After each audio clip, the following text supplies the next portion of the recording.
Hello everyone. Thanks for joining the course. Today we have a second Q&A for module 3. We got some extra task today, and I think it's a great task to practice for interview questions. It was actually in Russian, the task itself, and I shared the information in Messenger, and I also shared the information in the it is also in Telegram, and let me know if you have any trouble accessing it. So one bookkeeping company is looking for employees, and as a part of the interview they want you to do an analysis of the balance sheet they provide here. So first of all, I would to address such a task, I would go through balance sheet items, and based on my knowledge, I will check what might be wrong in that balance sheet. So first, we probably want to check if accounting equation works, if assets are equal equity plus liabilities. And as we see here, it's actually equal. Assets are equal. Assets equal equity plus liabilities. So that part is good. Now, if you remember, in our course, we record debits as a plus, as a positive numbers, and credits as a negative numbers. However, as we can see here, they try to record both assets and liabilities and equity as positive numbers. However, they have some negative numbers here, which can cause some confusion. So let's start with the assets. And if you got any additional question, or if you need some clarification, just ask a question via the chat. So okay, so first of all, saving amount is negative. As we see, most of other assets are positive, while a saving account is negative.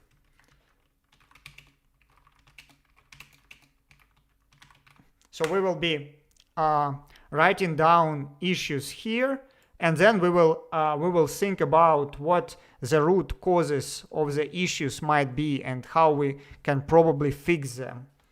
So PPP loan. First of all, we don't know what does a PPP loan mean. Is it a PPP loan liability, or is it a separate account in your bank where you opened a PPP loan and from which you disbursed the money? Depending on that, it can be either one, but the negative value for that item in the assets is obviously a mistake.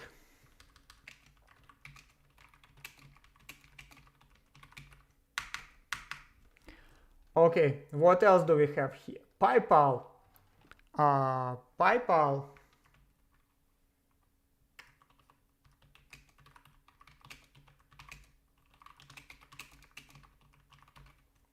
It sits within the cash, so I assume that's your PayPal balance, and it shouldn't be negative. However, I would say I didn't manage PayPal account. In theory, it might be some kind of an overdraft or something like that. Anyway, if it's a credit balance, it's better to put it to the liabilities. Okay, PayPal bank, positive. That looks okay to me. Current assets, due from undeposited funds. So I would say, taking into account the size of the business, undeposited funds look pretty strange. So undeposited funds is pretty much like cash or something which you should deposit to your bank account, And as we see, it's half of our assets is in undeposited funds. So I would say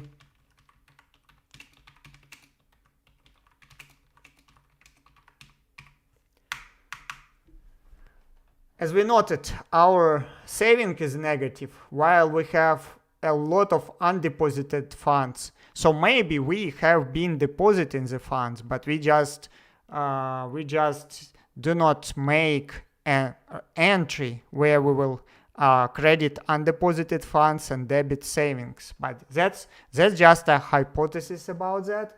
Let's scroll down and see. So okay, we have current assets here. Due from, I just don't like the name for that account. I would put it here. It might not be the best answer. Due from, name is not clear. Okay, PPP loan should not be negative.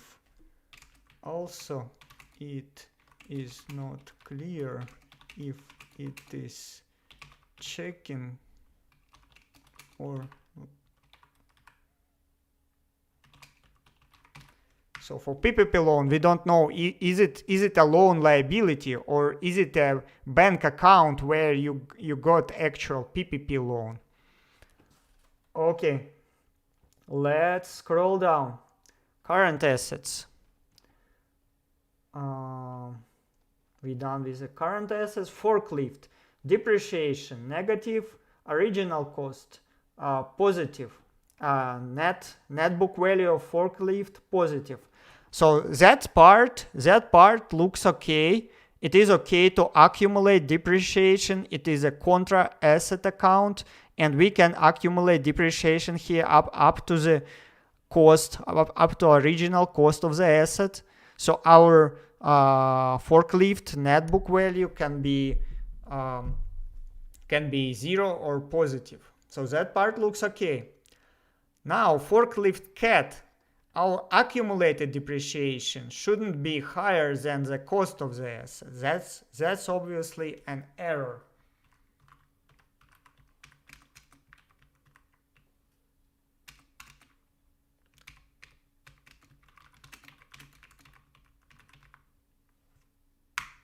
NBV is a stage for net book value.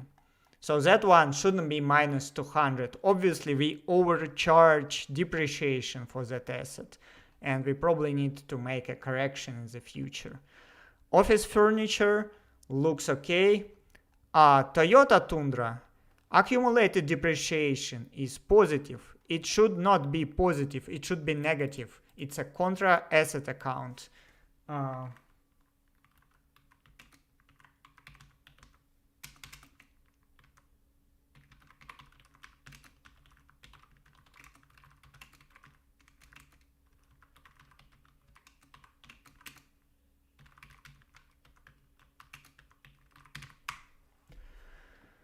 So obviously we we probably did some error in the depreciation, or we did some overlapping entry which debited depreciation because of some mistake.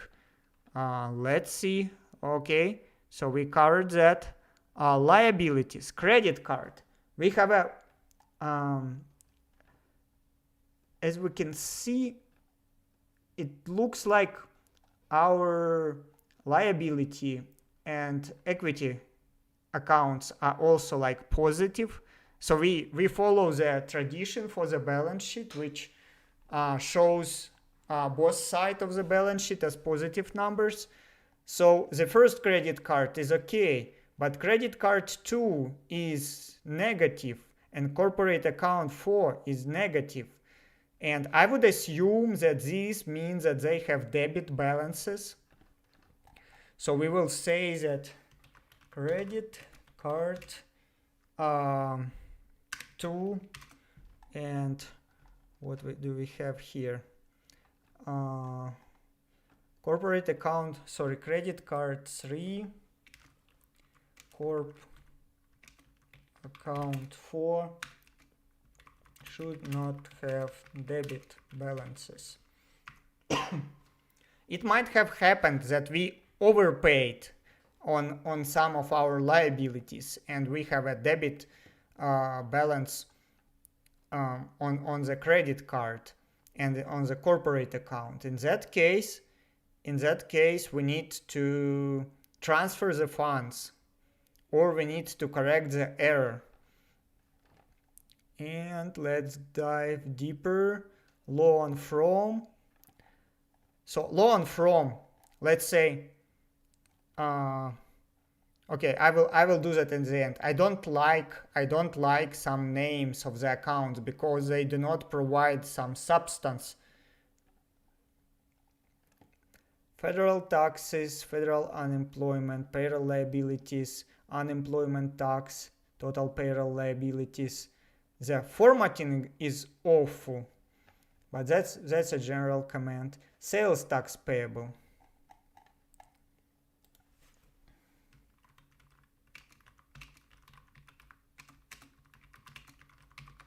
So debit balance on the sales tax payable also looks strange. Is it some kind of receivable? Did we overpay the sales tax? Do we expect a refund? I personally work for the export-oriented business and we don't have a sales tax. That's why I can't actually tell you if there are any refunds for sales tax. But if it's a debit balance, if it's some form of receivable, it should be presented somewhere in receivables. Okay, we have total current liabilities negative, but that's just the sum of many negative amounts here. Okay, total loan. Okay, we have loan 20,000 and we have PPP loan about 20,000 here. Okay, now equity part. So dividends paid negative, estimated taxes negative. I don't know what estimated taxes do within the equity. Let's see what we have here. Opening balance equity, owner's investment, owners pay and personal expenses, retained earnings, net income 65,000. Also looks a bit strange, depending on when we opened the business. That value can change, but okay. So dividends, we have dividends, and at the same time we have owners pay and personal expenses, and that looks strange depending on what type of corporation it is. You probably don't have both of them in the equity.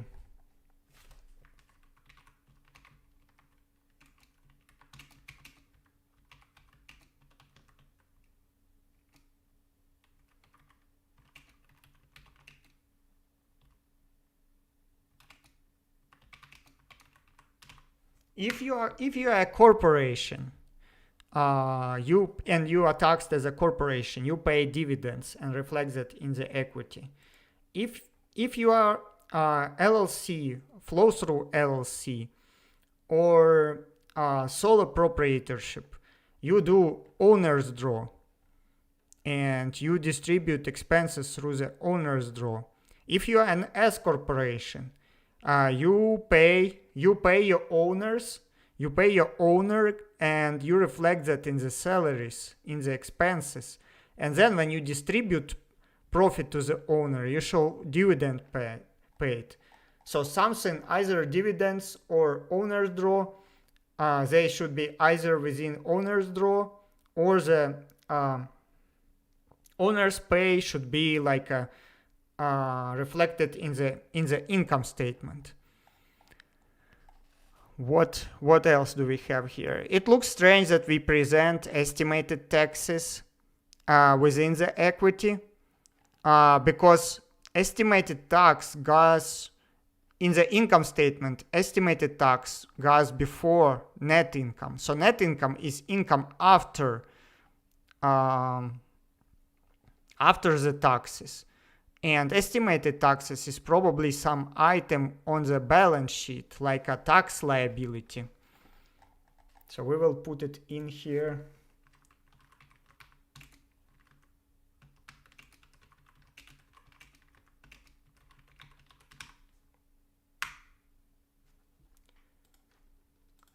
Because net income should already be post-tax. Yeah, we have quite a lot of issues here, and sometimes that happens when business owners run their own books and they do not invest enough time in the getting knowledge and getting skills, and then they have to pay like a big money to accountants and bookkeepers to clean everything up. So retained earnings and net income. Okay, that looks okay. I do not quite understand why we have opening balance equity, and I do not see, okay, I see owner's investment, but I do not understand why we have opening balance equity since we have retained earnings. Why do we have opening?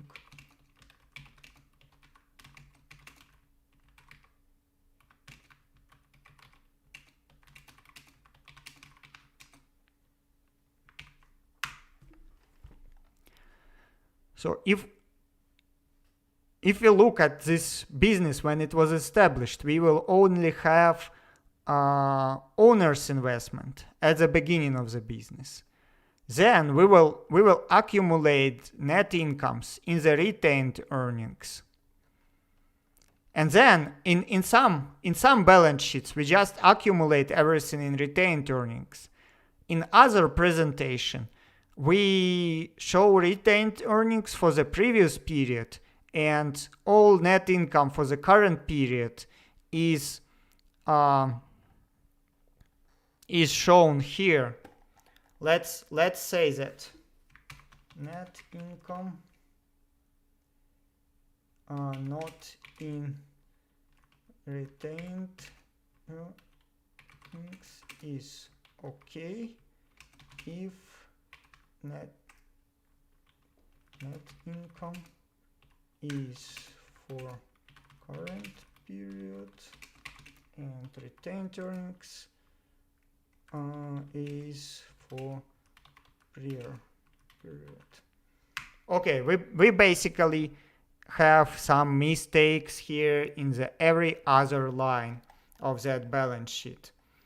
I believe if you come with a like basic knowledge of accounting and bookkeeping to that job interview, you won't probably identify all of these. Probably I missed something, but on the interview they will look for your logic, how you apply your logic. So you scan it, you say, okay, we have accounting equation and it balances.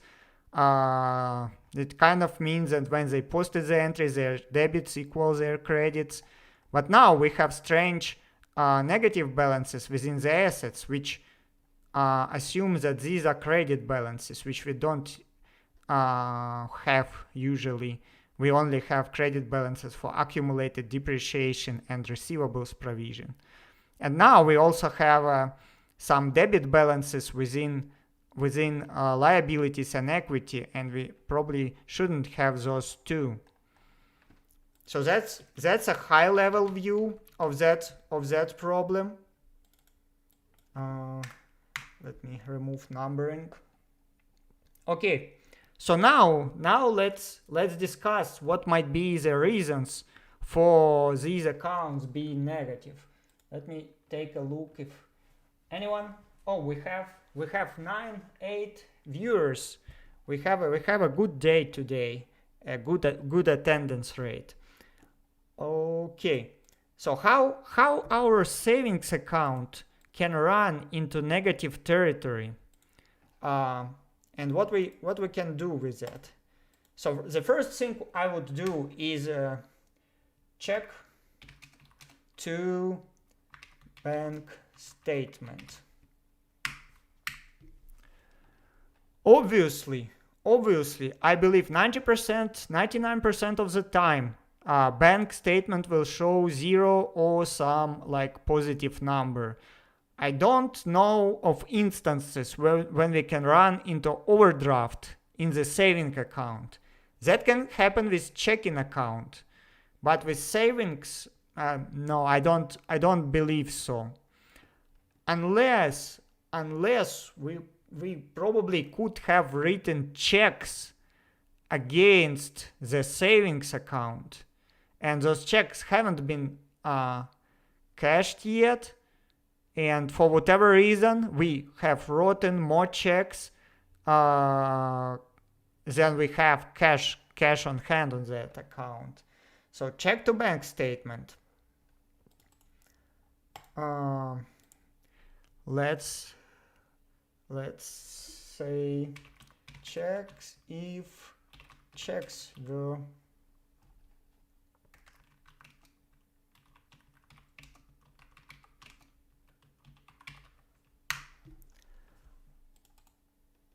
I also know that usually checks are written against a checking account, but maybe we just called that account savings, and in fact it might be another checking account, because based on what I see, based on the amount of errors, a number of errors here, it can be everything. So then, as we may remember, we have undeposited funds.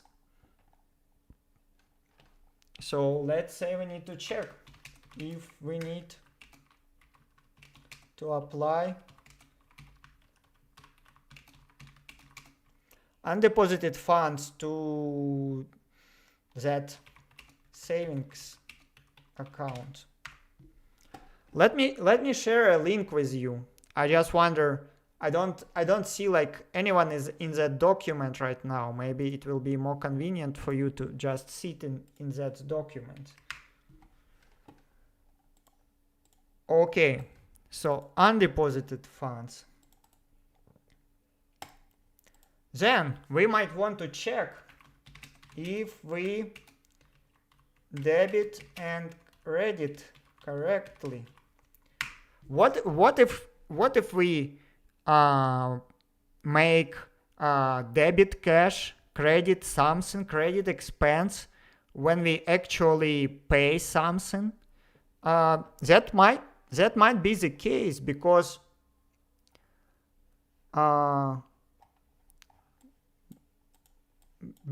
our retained earnings, our net income for the period is quite a good number, and our cash simply kind of doesn't match that much. That's basic like common sense, some financial analysis and some common sense.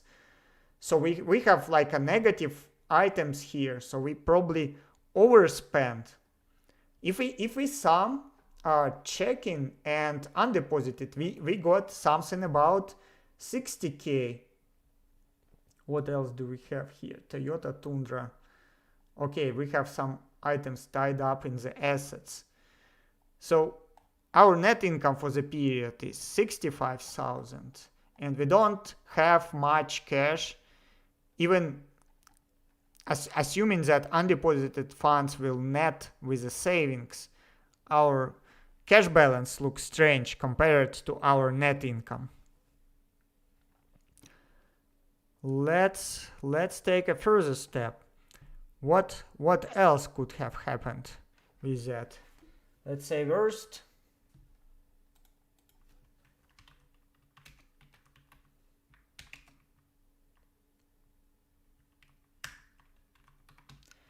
case, some fraud is involved, and someone working with us in that business have written checks to themselves and booked those checks randomly, and mess up all the financials.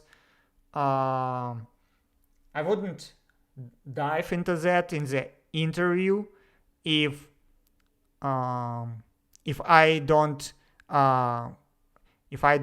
have anything to say about like experience or about the actual fraud scheme, like when you juggle with the checks outstanding balance and try to hide the illicit transactions with that. So worst case fraud errors.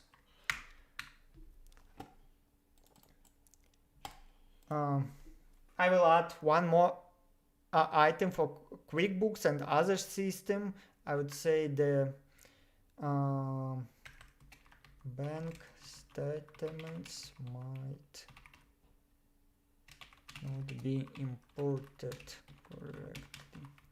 Sometimes people import bank statements from the bank, somehow synchronize the transactions between system like QuickBooks and your bank, and in some cases it can post those transactions incorrectly, and some of them will require you to reconcile, and that might be the reason for the big chunk of undeposited funds here.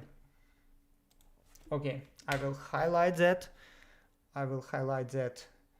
In bold. PayPal, PPP loan.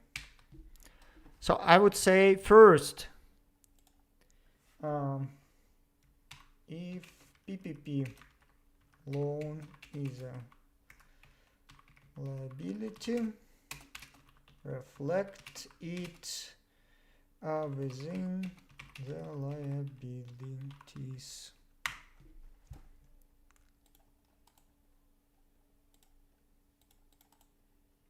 Okay, so PPP loan, the header, the name of the account is bad. Let's say it here.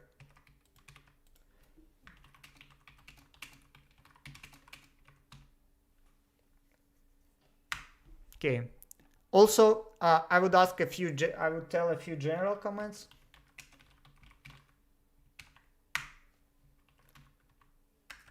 Formatting is bad.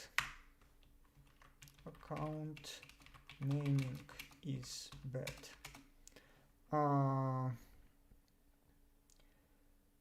Not clear if asset or sub. So from accounting names, the substance of the accounts is not clear. And for the formatting, it is not clear.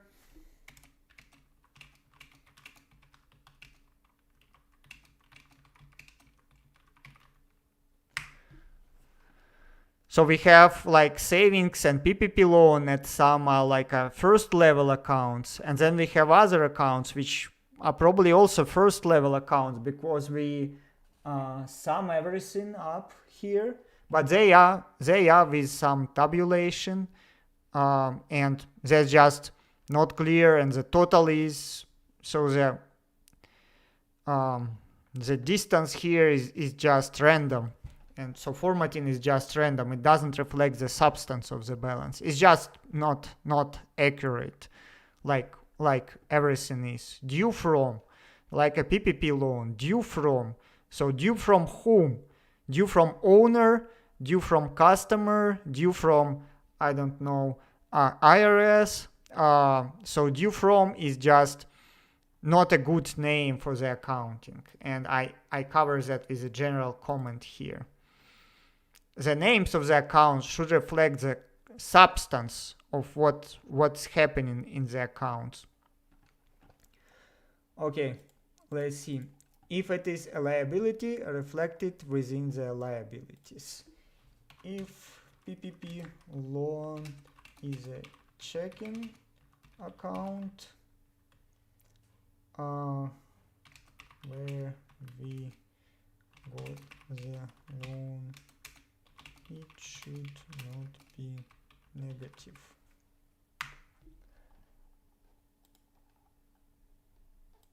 Let's say if asset account. So same logic. So if PPP loan is a liability, so we got these funds, we need to move it to the liability on the balance sheet. If it is an asset account, if it is like a checking account where we got the funds, we need to send that to the we need to apply the same logic we applied to the savings account. Okay.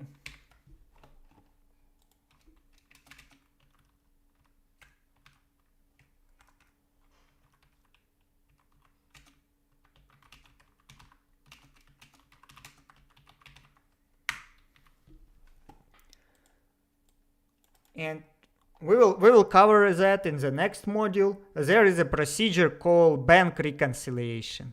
So when we see something like that, we should start with a bank reconciliation. I will add here.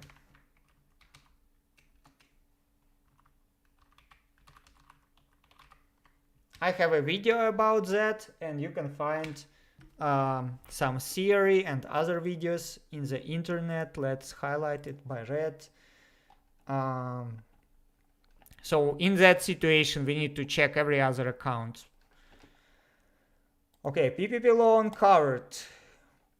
PayPal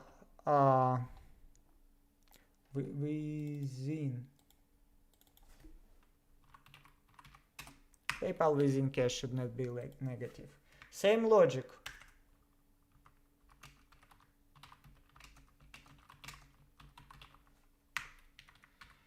It might be just like a little overdraft on something, depending on the substance of these balances. I don't know why we have PayPal and PayPal Bank. I haven't run PayPal business with PayPal, so I don't know how PayPal for business works. So that might be something I would want to like Google in the real life or ask colleagues who have dealt with that. So due from should be more detailed. It should say due from whom, and so that we can understand the substance of that account. But at least it's positive. Then undeposited funds is too high. Where is all that cash?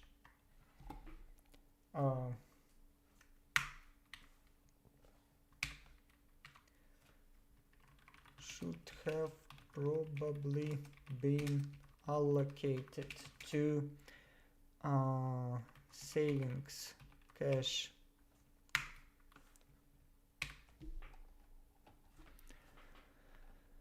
So yeah, undeposited funds. This is unlikely that the business keeps almost all of their assets in the cash, and at the same time their bank accounts are negative. So obviously they probably they might be missing debit, savings, credit, undeposited funds transactions.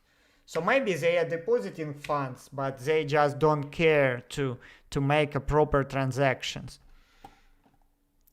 And maybe something like if we discuss worst case, like a fraud or someone stealing the money from the business, that might be the case too, because cash is very susceptible to fraud.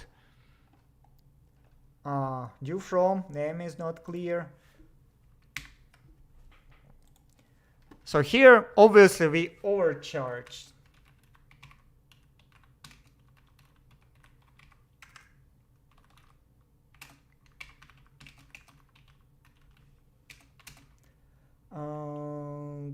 Debit accumulated depreciation credit.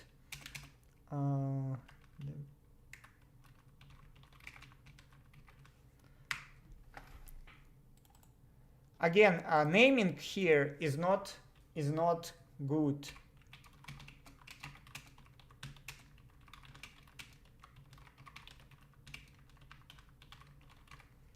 So the line here, imagine if you see that in the trial balance, would you think this is an expense account, depreciation expense, or accumulated depreciation for the assets? In a good practice, the best practice is just to give a name that you will understand what does that mean. And in our case, it should be accumulated depreciation. Now, Toyota Tundra has a positive depreciation balance, and that's unacceptable. So, accumulated depreciation be negative. Possibly we are not charging.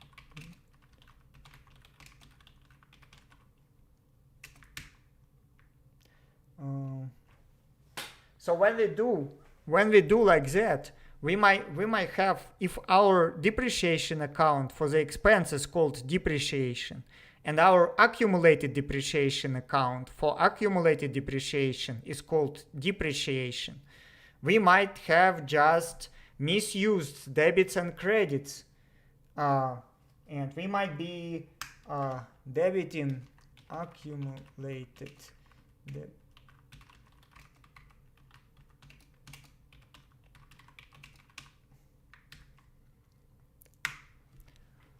Or the other situation, we might have debited some asset acquired to that account.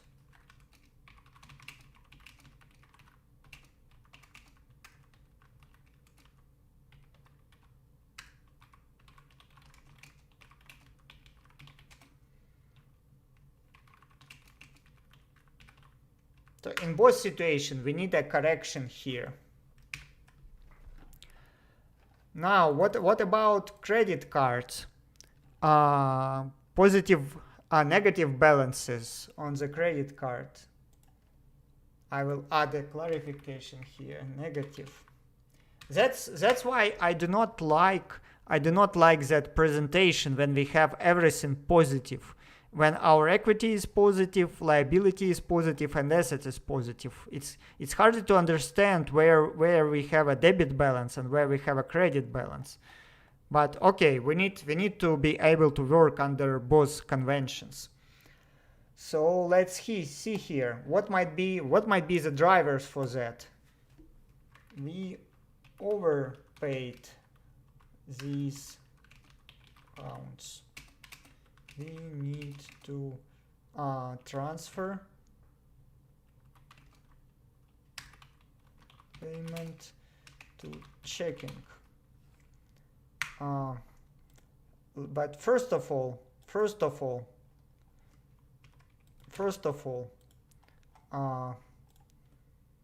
bank reconciliation. So we need to get the statements and do the reconciliation. Oops. So we do reconciliation to the statement for these balances. Let me move up it a bit here. Okay. Okay, we have credit card, and then here we have loan from.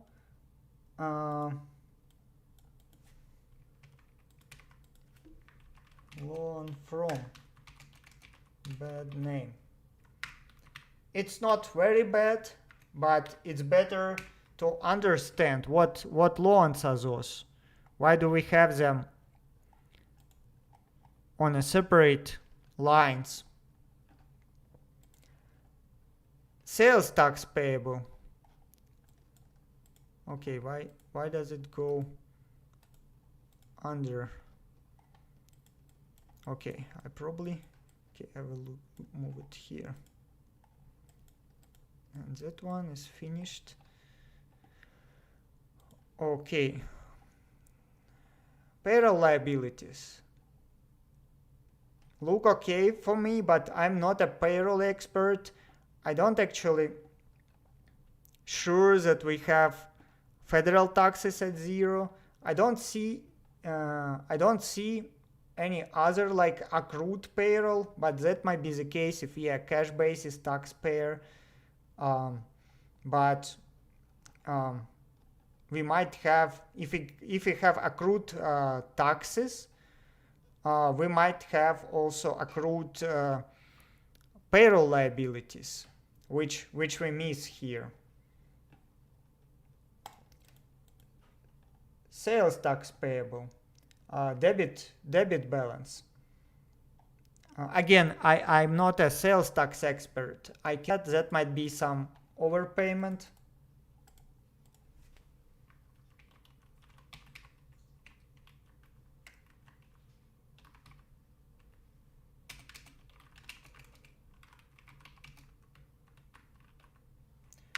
But ideally, if these are like receivable balances, they should be within our assets. Dividend pay and owner's draw. And personal.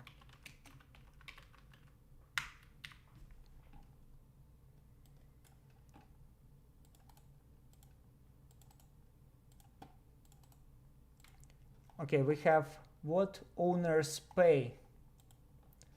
Let's fix that. Owners pay. So let's say we have sole prop LLC flow through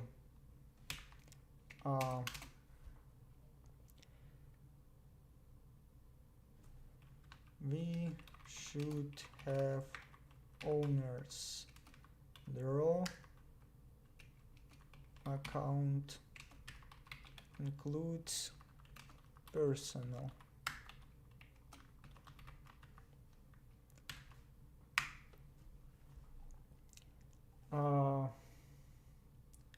S Corp. Again, if you think I'm not right here, you can comment or you can tell me that in the chat and I will fix that.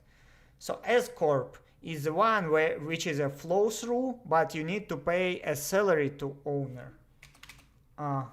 Owners pay should be within expense.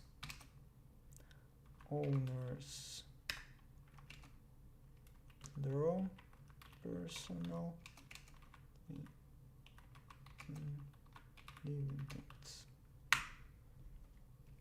C Corp LLC taxed as corporation.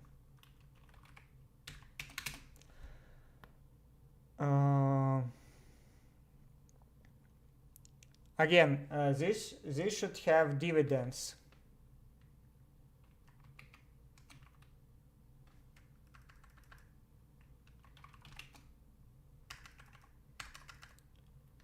Owners pay should be in expenses.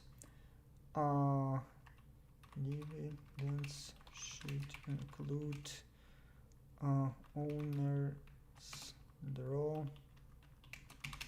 and personal. However, I'm not sure about the treatment of the personal expenses run through the C corporation. That just sound weird for me, but I would assume that should be included in the dividends.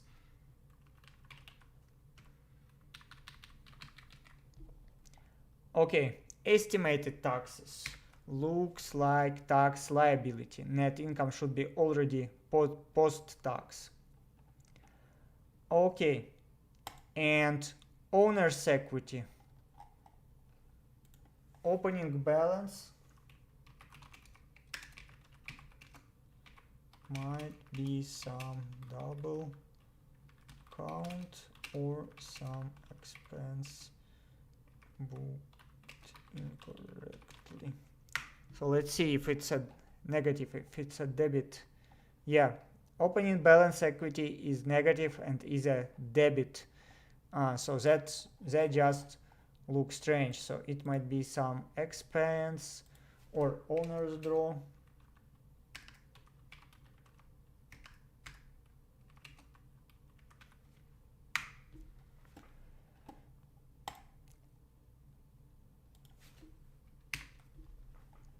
And later net income not in retained earnings.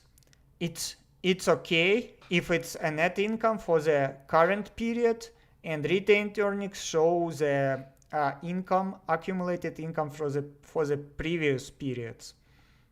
That's okay to show it that way. That, I think, is concluding the analysis. Hopefully that was a good exercise for the interview. Now we will switch back to our module 3 and to the module 3 homework. Ask your questions if you have any. Let me check a course folder real quick to see if I got any questions in the Q&A. No, these are only my notes from previous lectures. Okay, now let's go to homework 3. We should have done homework 2 and homework 1 and homework 0 to have everything set up to proceed with homework 3. But we also can do separate tasks. If we skipped some steps of homework 2, we can do some tasks of the homework 3 anyways. Okay. Periods. So first task was create 5 new entries for your business and map them to new accounting period 2. If anyone, does anyone want me to take a look at your homework? Has anyone worked on his homework so far? Homework 2 or homework 3?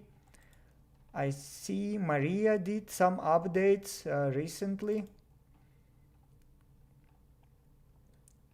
Okay, we have accounting memo here, transaction list here, cash dividends paid, owner distribution, paid wages to an employee. Oh, that has some tax. Payroll provision, payroll expense. Okay, we did provision. Tax. Okay, we are paying taxes payable here. But what about payroll tax expense? So on the trial balance doesn't balance. Interestingly. Yeah, and we have a debit balance here. I will highlight that.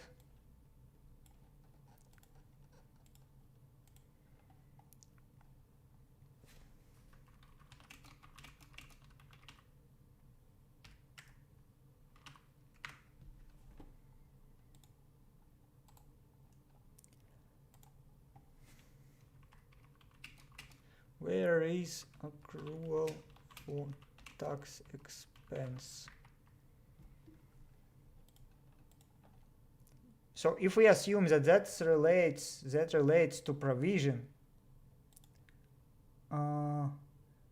credit payroll provision, debit, yeah, we paid it here, and we also paid taxes payable. So we might want to say that is a debit for expense, payroll taxes payable, but we also want to make that this way, debit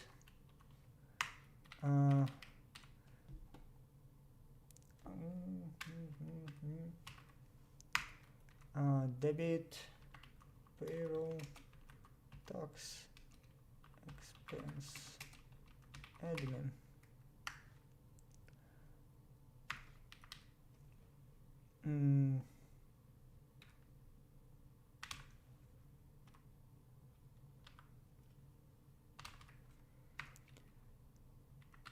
and then we pay it that way and put 0 here. No, let's try to be as detailed as we can. We will do credit taxes payable.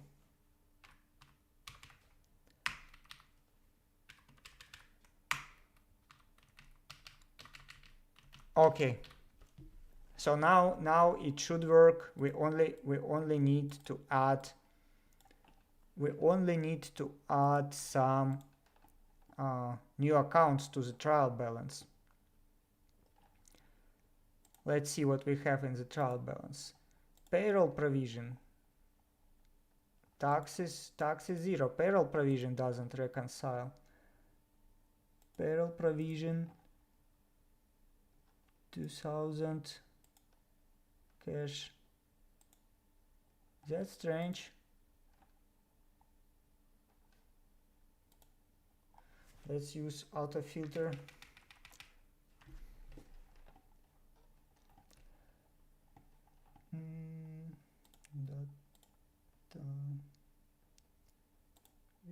Filter.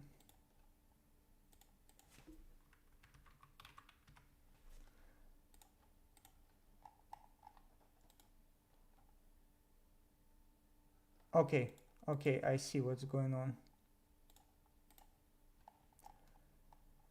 So for that to work, we need to debit another account. That should be debit taxes. Oh, I've already debited it. What's going on? Okay, that should be 2000. Okay, now my trial balance still doesn't balance for some reason. Okay, payroll provision is 0, tax payable is 0. Let's go take a look how we look up that, and that should be cost of sales. No, that should be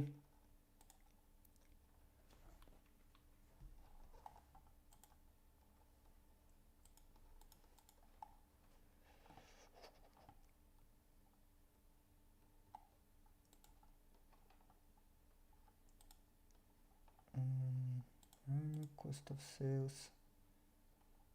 It looks like we are missing something here.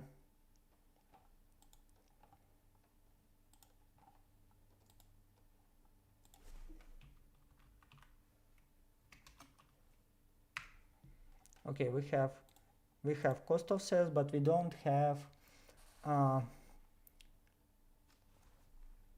payroll expense and payroll tax expense. Let's add those. This is our trial balance, so we need to use disaggregated accounts.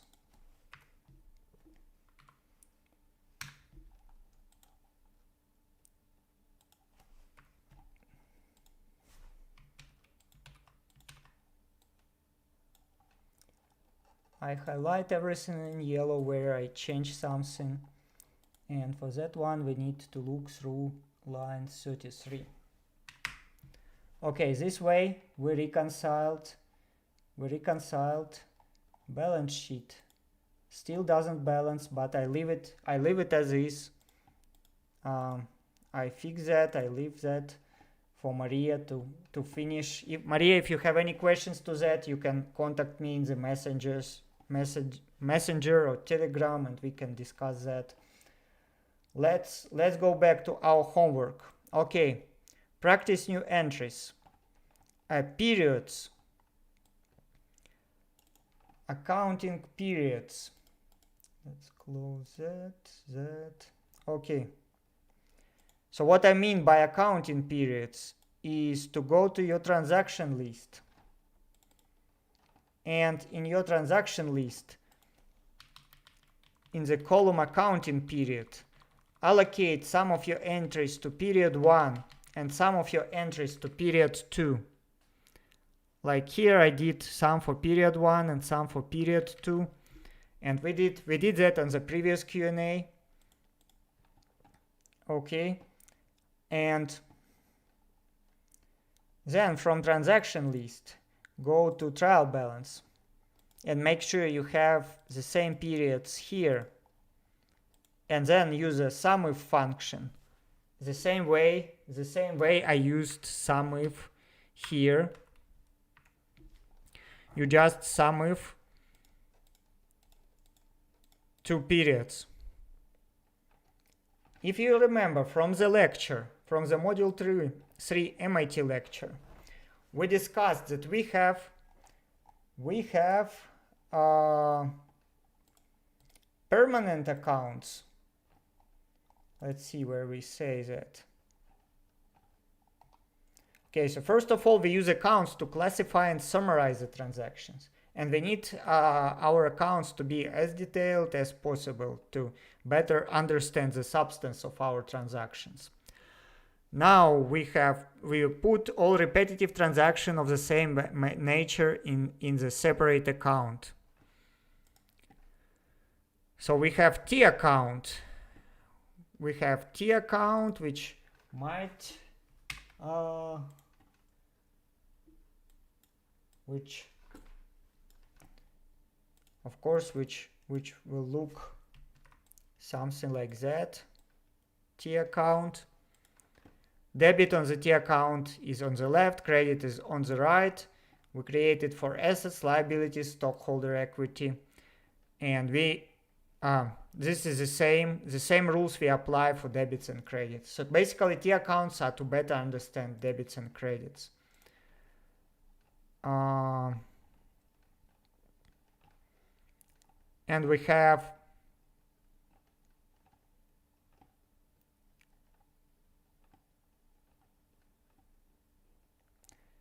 a task to construct an income statement from the T accounts. And that's why for the T accounts, like they give us an example of a retained earnings. And basically for the T accounts, we collect the revenues in every T accounts for 1 period. And one accounting period is usually 1 month. So basically, let's say it here, income statement.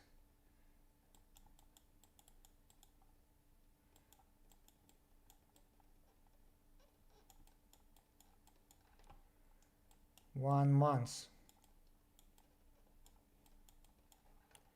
Balance sheet.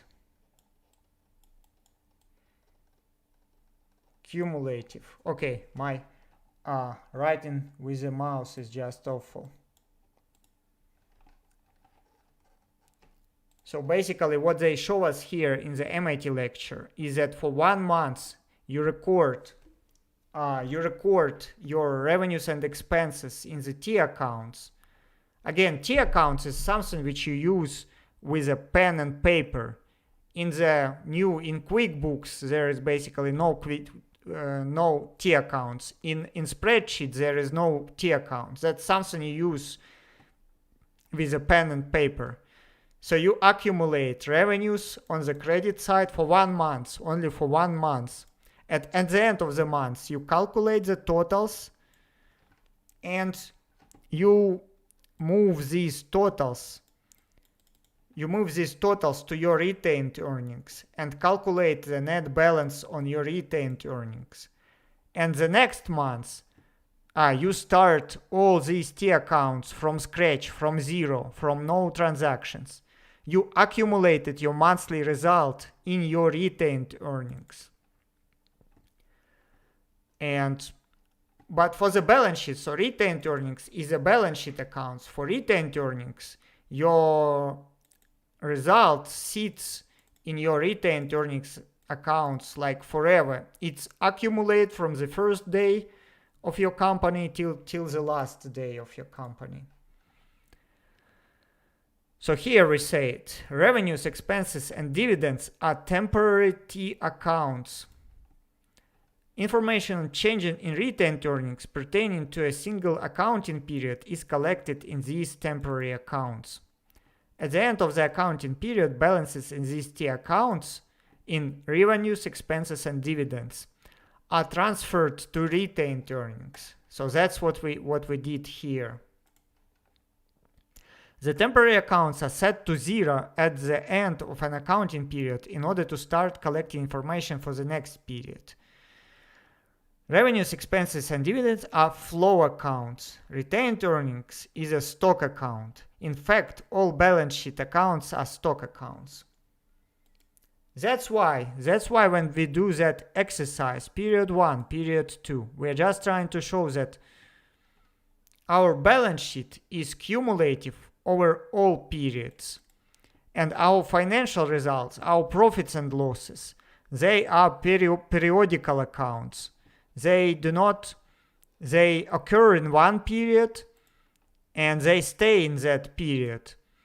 And of course, when we calculate annual result from 12 months, we sum up these 12 months. But each month in the account, in revenue account for each month, the revenue account from each month is kind of starting from 0.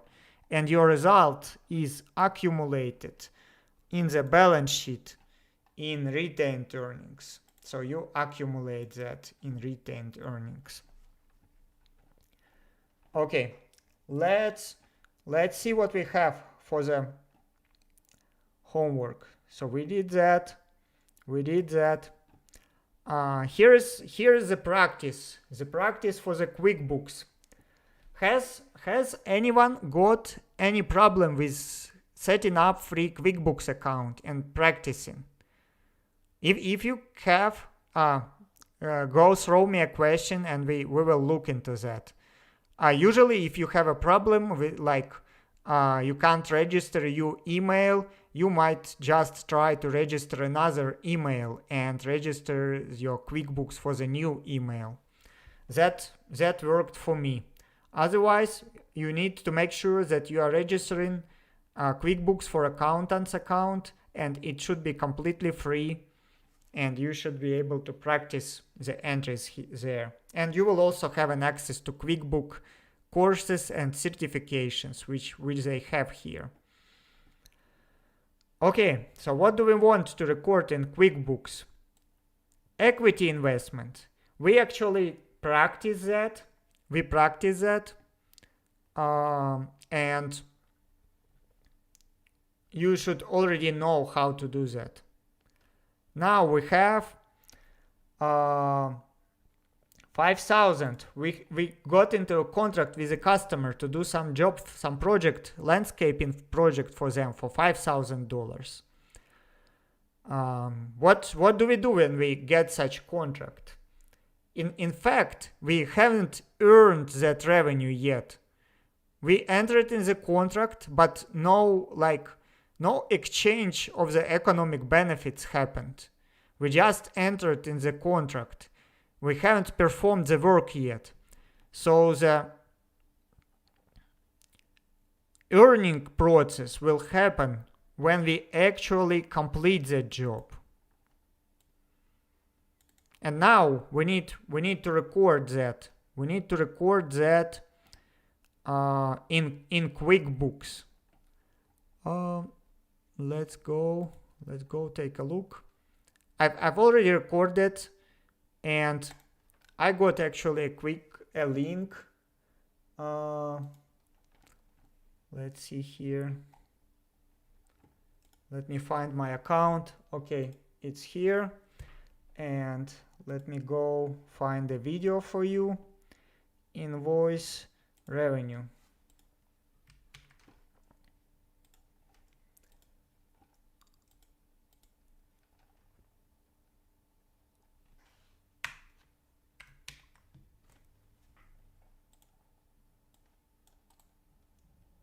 Okay, so here we have an instruction.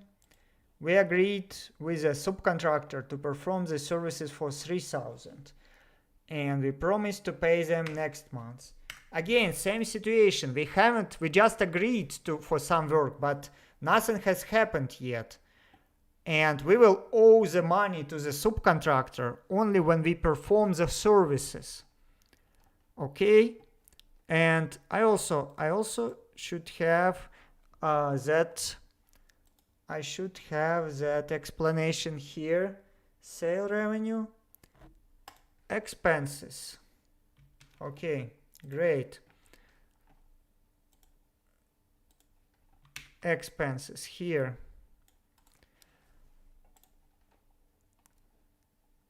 Okay, I haven't provided you with guidance for these two transactions. Maybe you will be able to perform that yourself. Okay, and here we have a cancellation. We have a customer invoice cancellation. Let's see.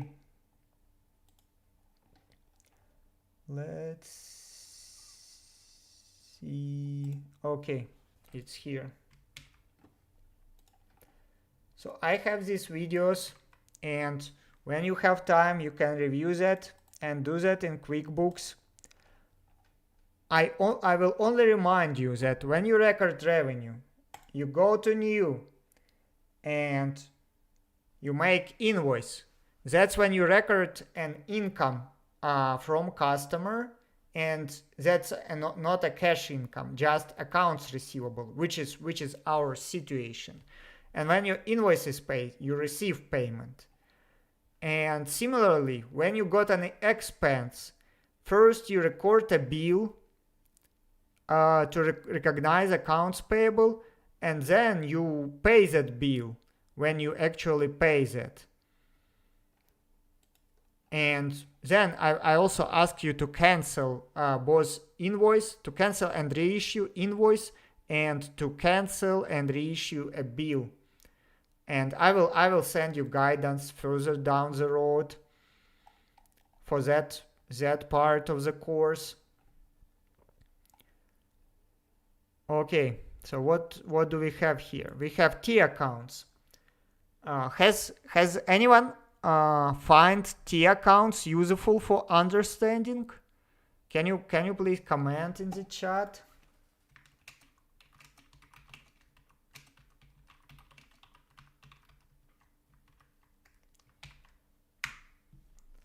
I remember when everything was on paper, when we got like accounting in the university, and we didn't have access to Excel, we didn't have laptops, phones, no spreadsheets, no systems. It was some kind of more or less useful to use T accounts, because if you record, I always started with cash, with T account for cash, and if I record some cash like on the debit, I imagine the other T accounts, and I know, okay, that should be credit. But now I think it's more or less intuitive in the spreadsheet. When you record the debit, there should be a credit somewhere, and you don't need to look to draw a T account to understand that. So you need to know accounting equation. You need to know that debits should equal credits within one transaction, and with that you can basically run with that. Okay, so we completed on the Z part. Let's move to our big project, to revenue recognition accounting memo. I created a template in the same file, in the same homework file. You should already have a link here. And in that file, let's see if I have it opened. Financial statement presentation. Financial statement. Revenue global. August 21. Yeah, a fresh one. Let's go here. Let me just copy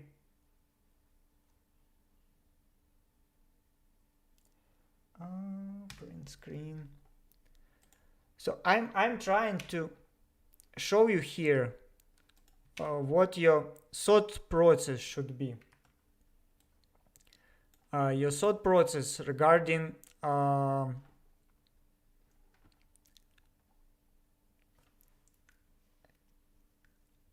regarding an accounting process.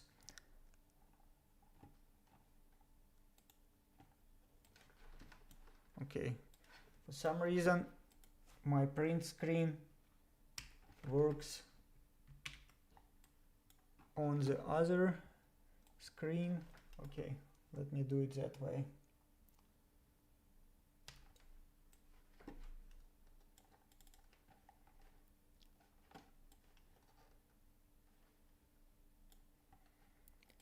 Here is the link to the memo.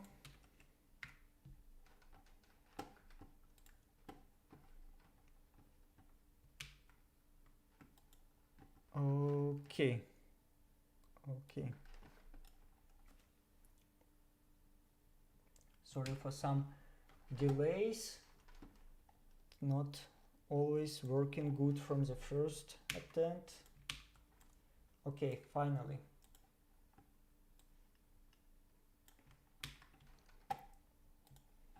So what I want to have in this memo?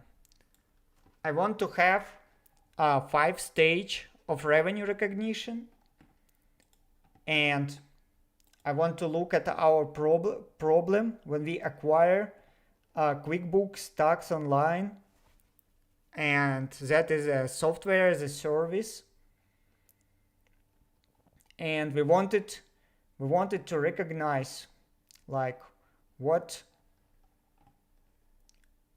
how to sorry, I confused you again.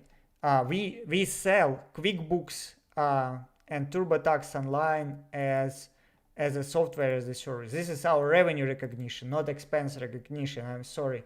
So we are selling QuickBooks Online, and that's a software as a service package. And we have collected some data about that, and we also reviewed an example, some article related to software as a service. Do you want me to explain what software as a service is? We covered that on the previous Q&A, but I can brief you. So QuickBooks Online is basically software as a service, and if we sell that, we can incur various charges. So let's copy that image to our documentation too. So we want to have some memo which we can show to like to our supervisor or to our CFO or to our manager if we work on that accounting problem and we prepare that memo to someone. Let's also copy the problem. Please note that I might want to update that eventually to provide new conditions. And let's go to example and read.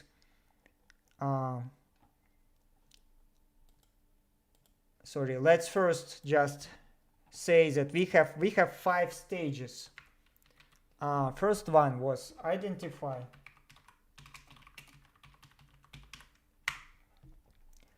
Second one, identify performance obligation.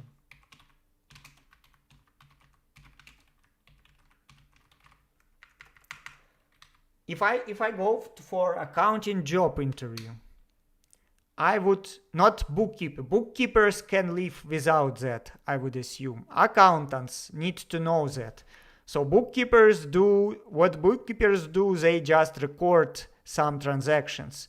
And mostly those are like whatever is reflected on the bank statement or cash receipts or expenses or maybe some accruals. Accountants deal with like recognition principles, with GAAP standards. So I would say accountants need to know these 5 steps by heart, and they need to be able to explain those steps. If if you plan to get a job as an accountant, you need to know that by heart. Okay, determine transaction price.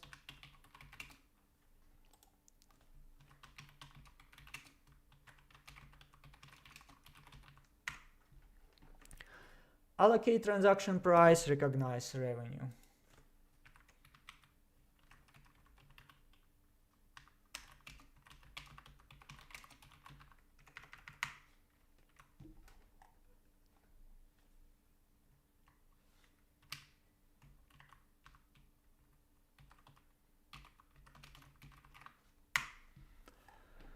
Okay, so obviously we need to start from the from the contract identification. Let's see what we have in the examples for that steps. As you might remember, in example 1, we have a sales problem of sales platform, which was a software as a service. And we paid a 100K subscription fee in 4 quarterly payments.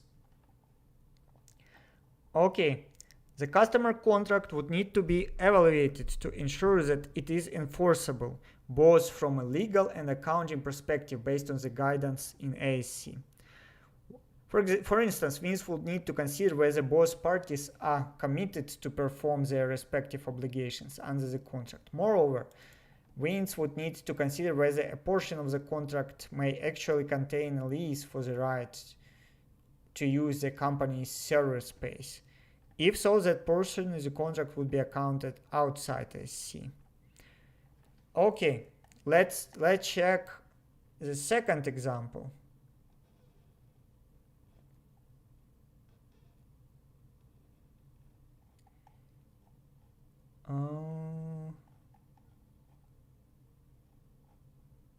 Example 2, example of a series. Let's see if we have any other identify a contract example. Okay, it's variable consideration, optional purchase, material right. Okay, so it doesn't seem like we have a identify a contract consideration here. So we now want to move to our guidance and check out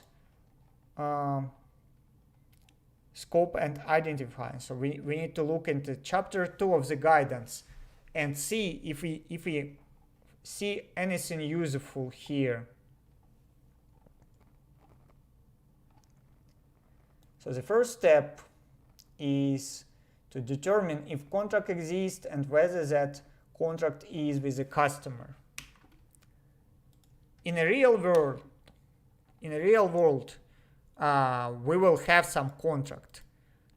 Because that is an exercise, we do not have a fake contract. So we assume that we pass all the steps in our problem related to the revenue, to the identify of the contract step.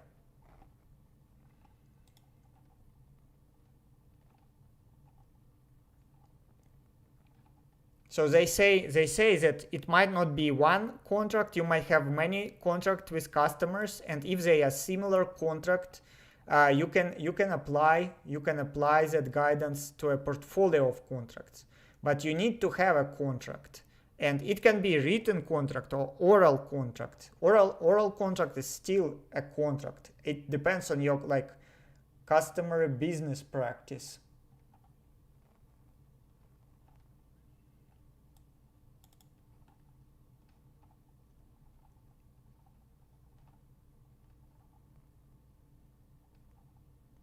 Okay, so we need to identify whether the contract counterparty is a customer, since contracts that are not with customers are outside of the scope, and that's an interesting one. So we need to find a definition of the customer. I will highlight it by yellow, so that we can investigate it further later. And management also need to consider whether the contract is explicitly scoped out of the revenue standard, or whether there is another standard that applies to a portion on the contract, and that is not always straightforward. I will show you in a second what do they mean here. If you have any question about any of the material you want to practice, please put it in here, because when I finish that a piece of that work here, that will be the end of the Q&A today, because we have not much left to do. So I'm open to any questions and suggestions. So let's see what they mean by any other guidance. In the beginning of that document, there is references to other guidance. Sorry, no, I need the other. I need something else here.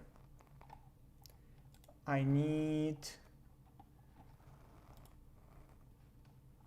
Is it here? I need the scope. Okay. Maybe they.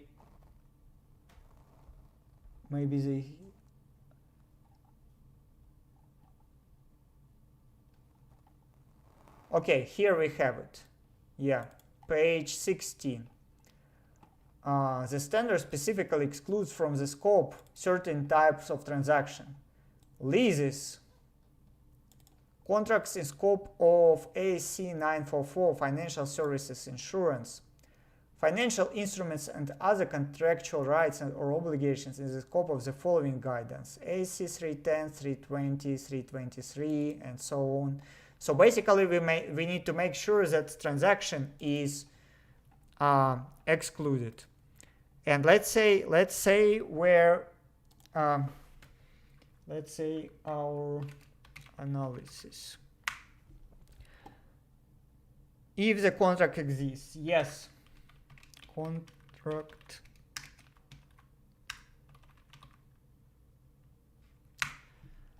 management needs to identify whether the contract counterparty is a customer. Yes. Management also needs to consider whether the contract is explicitly scoped out of the revenue standard or whether there is another standard. No, the contract is in scope. So to answer the first question, we did an assumption that we have a contract. And obviously, if someone is buying that, if someone is buying our services, we will have a contract. I just didn't have like a document itself here. Then we assume that they are our customers. So for example, that is not if that is like a transaction with the owner and the company just gives away access to the owner, that might be a different guidance. That might be some owner's distribution. So we assume that is a customer. Now we need to make sure that the contract is not explicitly excluded. So that is not a lease, that is not a financial service insurance, that is not a financial instruments, and that is not a non-monetary exchange and not a guarantee. So basically, we made sure that we are not excluded. Management must also consider whether there more than one contract with a customer should be combined and how to account for any subsequent modifications. That's an interesting one too. Since we have only one customer and one contract,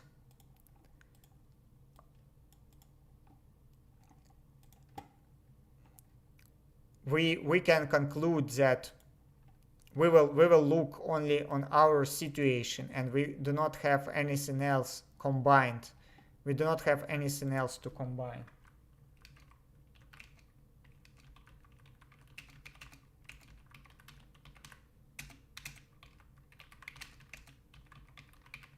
In different situations, your answers might be different for these questions.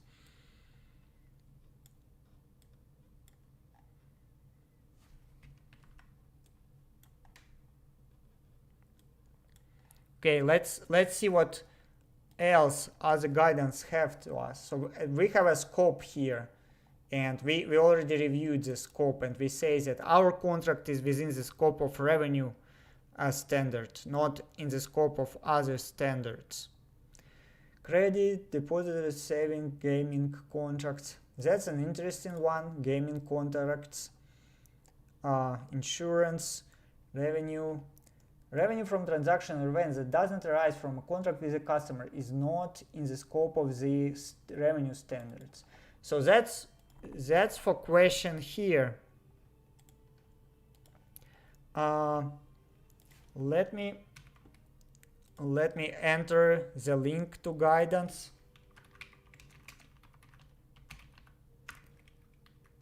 Here is the link, and here I will refer. Yes, see page 18. So here they explain what a revenue from customer is and what is not a revenue from customers. So dividends, if that is a transaction with the owner and the substance is dividends, that's not subject to revenue guidance. Non-exchange transactions such as donations or contributions. For example, contribution received by not-for-profit. So we are not contributing the system. We are not contributing our SaaS service. So that's not applicable. Changes in regulatory assets and liabilities are arising from alternative revenue programs for rate-regulated activities in the scope of AC. So that's obviously not our case. So see page 18 of the guidance. So yeah, I would say we completed that step. That we just assumed that we have a contract, and we completed that step. Let's refer to a page here, page 16.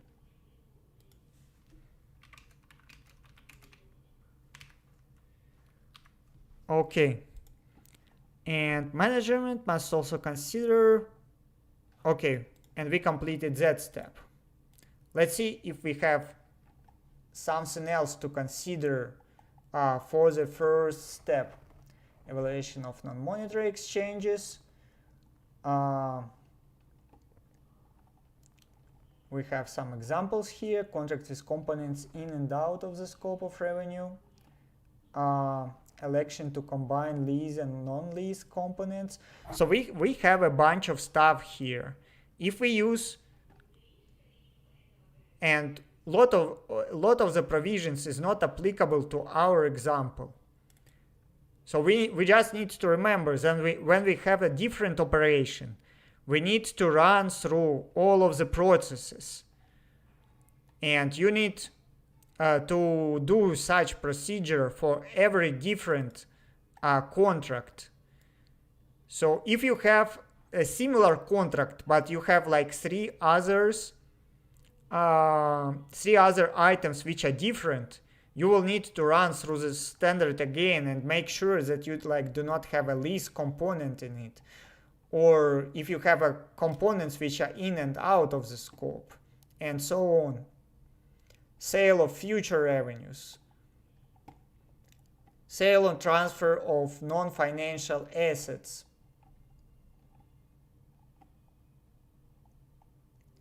Identifying a customer. Customer, a party that has contracted with an entity to obtain goods or services that are an output of the entity ordinary activities. That's a useful definition to have.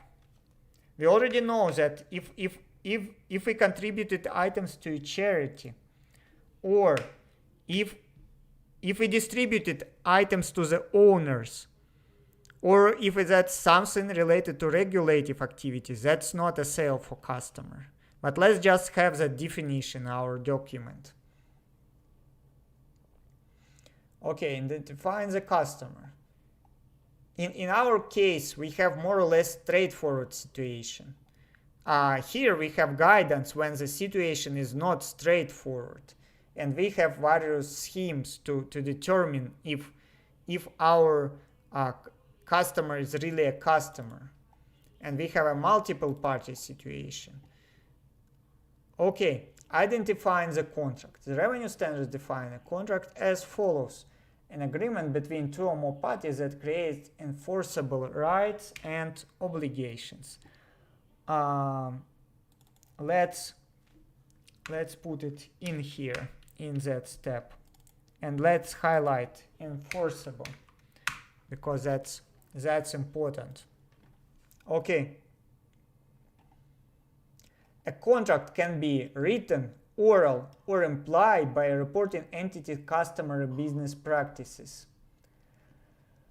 Contract can be as simple as provided a single off-the-shelf product or complex as an arrangement to build a specialized refinery. Generally, any agreement that creates legally enforceable rights and obligations meets the definition of the products.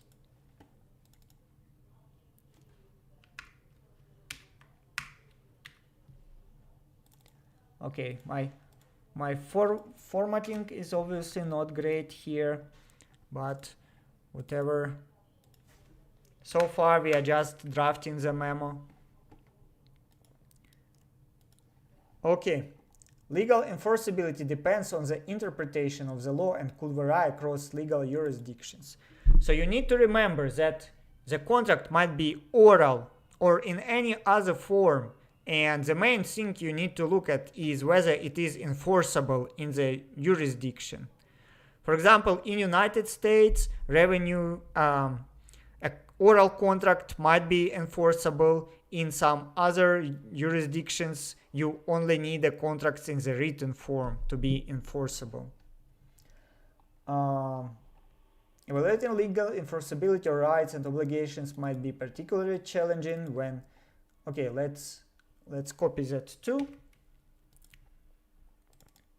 But I believe you should have gotten a gist of it. So it should be enforceable. A contract is something that is enforceable in your jurisdiction.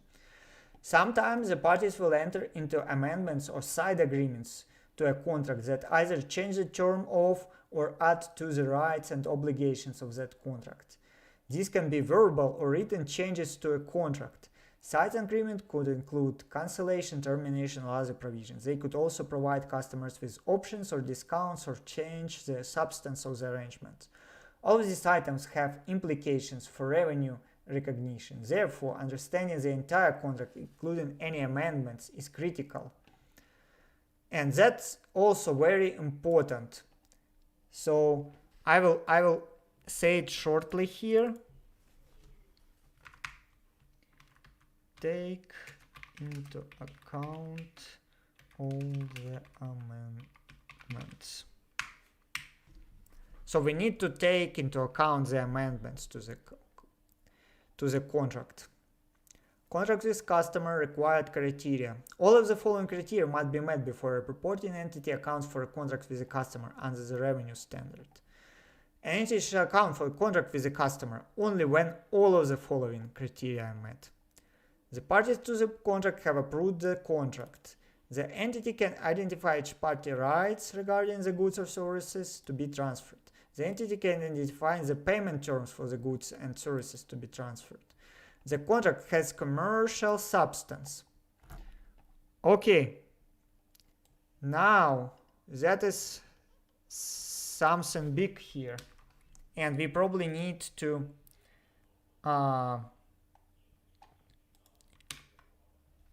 separate that.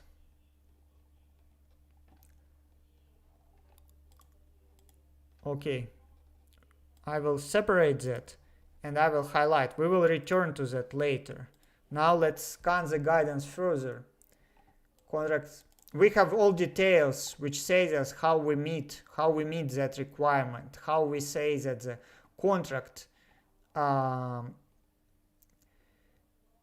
when we can start to account for the contract with the customer. So we should have rights and obligations, we should have payment terms, we should have approval from every party, and the contract should have commercial substance.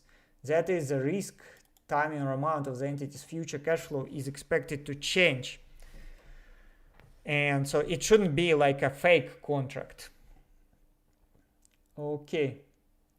So here is an approval, and we have interesting examples here, but we will not cover that. We expect that our contract is approved. Each party rights, payment terms, the contract has commercial substance, collection of the consideration is probable. Okay, let's see. Bundle price 6,000. I will add paid upfront for 2 years. That's to since we have paid upfront, we met 2 requirements. We met payment term requirement, and we met collection of the consideration is probable, because we got money upfront, so we already collected the consideration. Price concessions.